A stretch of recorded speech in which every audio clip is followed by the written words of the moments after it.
اعوذ باللہ من الشیطان الرجیم، بسم اللہ الرحمن الرحیم۔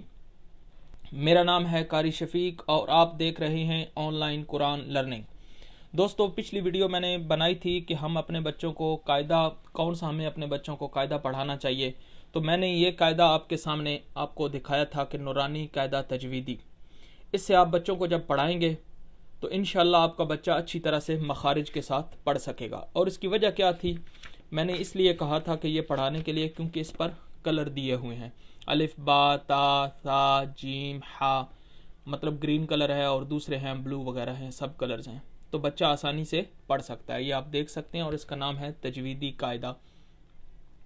تو یہ جب آپ پڑھا دیں گے اپنے بچے کو تو پھر اس کے بعد بچہ اچھی طرح سے مخارج سیکھنے لگ جائے گا۔ تو پھر اس کے بعد ہم انشاءاللہ یہ قرآن پاک جو ہے قدرت اللہ کمپنی کا ہے، یہ بھی تجویدی ہے، اس کے اندر بھی کلرز وغیرہ دیے ہوئے ہیں، تو آپ آسانی سے آپ کا بچہ جب وہ قاعدہ پڑھ لے گا اسے پتہ چل جائے گا کہ کون سے مخارج کس طریقے سے پڑھنے ہیں، تو پھر یہ سپارے سے اسے سٹارٹ کرائیں۔ تو یہ پہلا سپارہ ہے میرے پاس، آپ دیکھ لیں، اور اس کا یہ بنیادی چیز ہے، یہ یہاں پر آپ دیکھیں اگر آپ کو نظر آ رہا ہوگا تو غنہ ہے، اخفا ہے، ادغام ہے، قلقلہ ہے، اور یہ ڈیٹیل کے ساتھ سارے حروف دیے ہوئے ہیں۔ یہ فرسٹ پیج پہ ہے، اور یہ لاسٹ پیج پہ، اس کا لاسٹ پیج دیکھیں، یہاں پر حروف ہوائیہ ہے، حروف حلقیہ ہے، اور دیگر حروف ہیں، حروف شجریہ ہے، حروف شفویہ ہے۔ تو یہ سارے حروف یہ اینڈ سے لے کر یہاں نیچے تک دیے ہوئے ہیں، اور بتایا ہے کہ آپ نے ان کو کیسے پڑھنا ہے اور یہ حروف کہاں سے نکلتے ہیں، ٹھیک ہے؟ تو اس لیے میں نے یہ ریکویسٹ کر رہا ہوں تمام پیرنٹس سے کہ یہ سپارے سے اپنے بچوں کو پڑھائیں۔